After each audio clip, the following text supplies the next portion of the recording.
Well, good morning, friends. Mark Holmes here, of course, with my buddy Cowboy Joe Boo, as well as Joe Bear in the house. And as always, I want to thank you all for watching, commenting, subscribing, and being part of the Joe Boo Sports Report. Without you guys, as well as you ladies, you know that this literally does not work.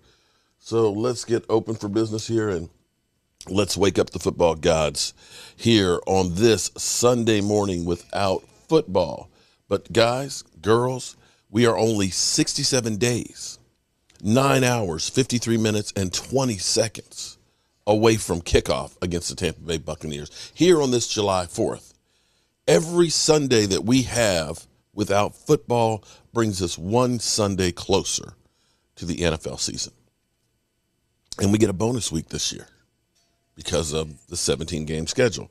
Not so sure it's the best thing for the players, but it is what it is.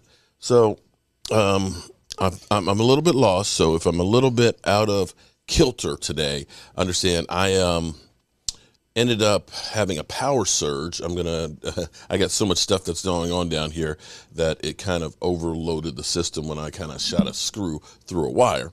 But that being said, things like that sometimes happen. It burned out the motherboard on my Alienware. But you know, the thing in life is you've got to be able to roll with the punches. You got to have a backup plan in case shit happens, because you always have to be ready for when shit happens. Shit always happens. The best laid plans never actually go through the way you plan it. You got to be able to roll with the punches and things like that. So at least I had a backup plan. And when I got up there with my Alienware to buy it, it was on sale. So it dropped like $300 off of it.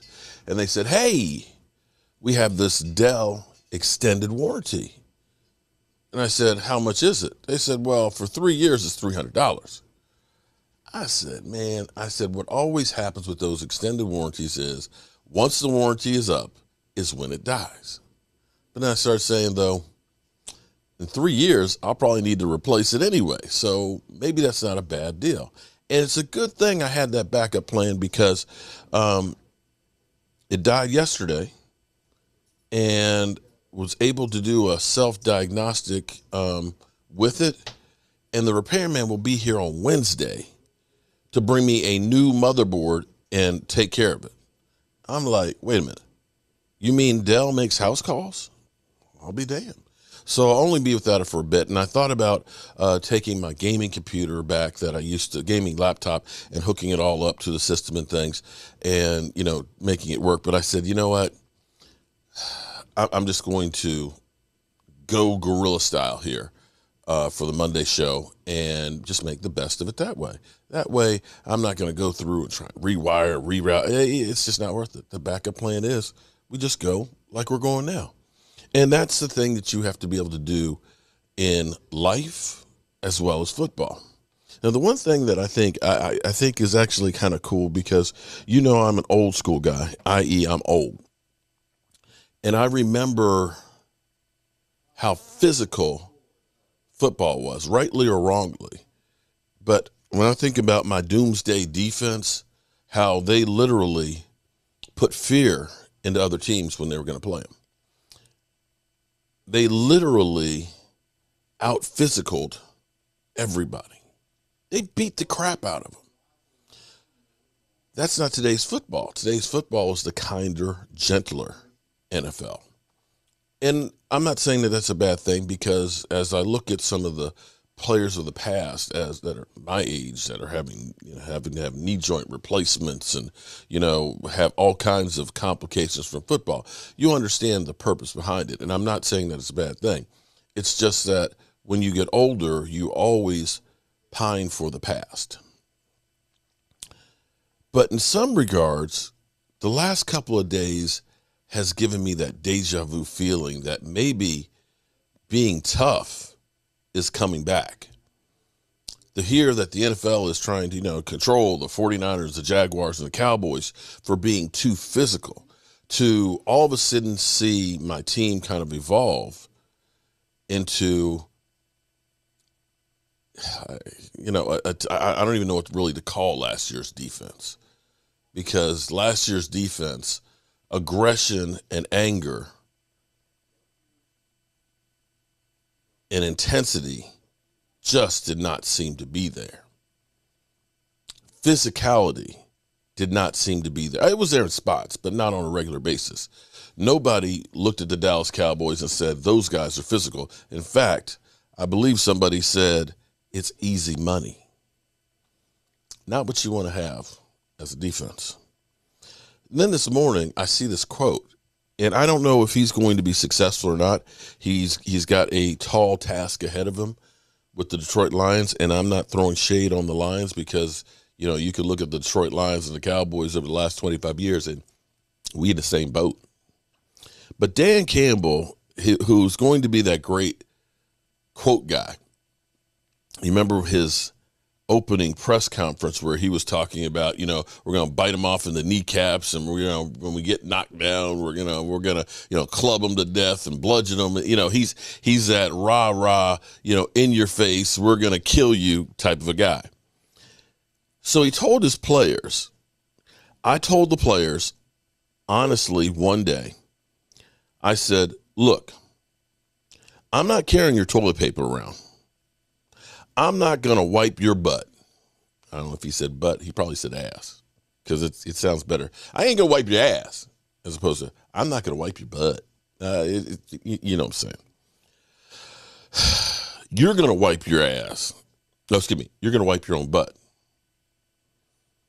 You can handle it, and I'll treat you like men until you prove otherwise, Campbell said.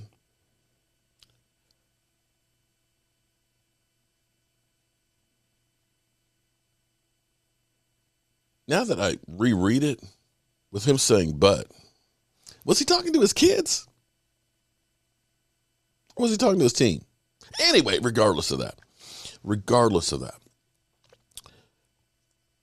I'm hoping for my Dallas Cowboys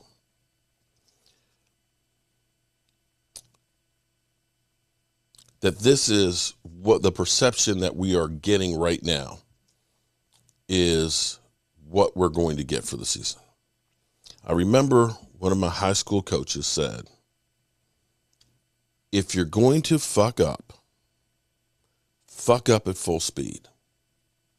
There's nothing worse than making a mistake other than making a mistake that takes forever.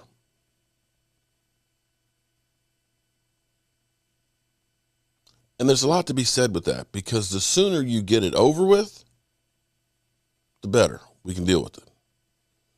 If you don't know your assignment and you go to the wrong place and it still takes you forever to get there, that's an even worse problem.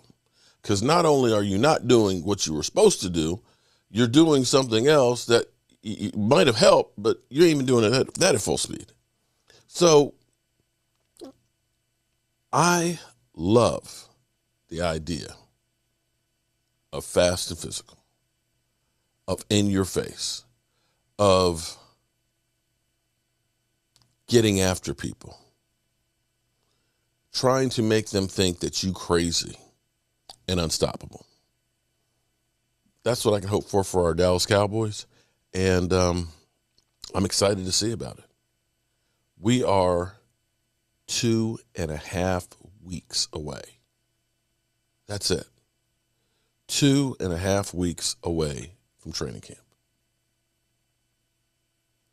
If you're not getting excited now, I don't know what to tell you, because I feel like regardless of what the Dan Orlovskis or the Mike Greenbergs and all the ones that are out here that the Cowboys defense is going to be ass and that they can't change it. You know what? Mike Greenberg is a Jets fan. Dan Orlovsky is the quarterback who ran out of the back of the end zone, who said that Carson Wentz has a Hall of Fame pedigree. You know what I say? I say F those guys. The Dallas Cowboys, they're going to be back. Just like my Alienware computer will be midweek. In the meantime, well, no exit music. Sorry, but I'm Mark Holmes, and I got to work on a better backup plan. I'll see you soon.